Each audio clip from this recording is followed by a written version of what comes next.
പുതിയൊരു വീഡിയോയിലോട്ട് എല്ലാ കൂട്ടുകാർക്കും ഒരിക്കൽ കൂടി സ്വാഗതം. ഇത് ഇന്നലത്തെ വീഡിയോ ആയിരുന്നു, സൺഡേയിലെ വീഡിയോ ആയിരുന്നു. അപ്പോൾ ഇന്നലെ അപ്ലോഡ് ചെയ്യാൻ പറ്റിയില്ല, അതുകൊണ്ട് ഇന്ന് അപ്ലോഡ് ചെയ്യുവാണ്.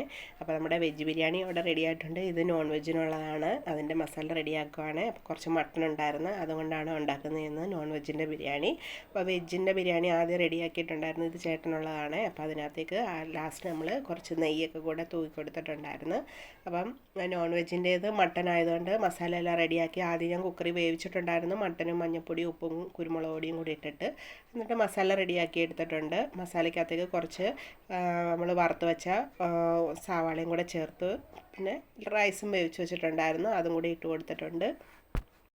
ബിരിയാണിയൊക്കെ ഉണ്ടാക്കുമ്പോൾ നമുക്കിപ്പോൾ രണ്ട് തരത്തിൽ ഉണ്ടാക്കേണ്ട അവസ്ഥയാണ്, വെജും നോൺ വെജും കൂടി. റൈസ് നമ്മൾ ഒന്നിച്ച് വേവിച്ച് വെക്കും, എന്നിട്ട് മസാല ഇങ്ങനെ രണ്ടായിട്ട് പിന്നെ എടുത്തിട്ടാണ് അങ്ങനെ ഉണ്ടാക്കുന്നത്. അപ്പം എളുപ്പം അങ്ങ് ആയിക്കോളും. അപ്പം നമ്മുടെ നോൺ വെജിൻ്റെ ബിരിയാണി ഇവിടെ റെഡി ആയിട്ടുണ്ട്. വെജ് ബിരിയാണി ഓൾറെഡി ആദ്യം ഞാൻ റെഡിയാക്കിയിട്ടുണ്ടായിരുന്നു. അപ്പം ഇത് റെഡി ആയിട്ടുണ്ട്. മട്ടൻ കുറവായിരുന്നു. മട്ടന് കുറവായാലും നല്ല ടേസ്റ്റ് ഉണ്ടായിരുന്നു. മട്ടൻ കുറവായതുകൊണ്ടാണ് ഞാൻ കുറച്ച് മുട്ടയും കൂടെ പുഴുങ്ങിയിട്ടത്. പിന്നെ നമ്മൾ തൈരിൻ്റെ കാക്കടിയൊക്കെ ഇട്ടിട്ട് സലാഡും കൂടെ ഉണ്ടാക്കിയിട്ടുണ്ടായിരുന്നു. നല്ല ടേസ്റ്റായിരുന്നു. ഇന്നലെ സൺഡേ സ്പെഷ്യലായിട്ട് മട്ടൻ ബിരിയാണി ആയിരുന്നു. എനിക്കും മോക്കുമായിരുന്നു മട്ടൻ ബിരിയാണി, ചേട്ടന് വെജ് ബിരിയാണി ആയിരുന്നു ഉണ്ടാക്കിയത്.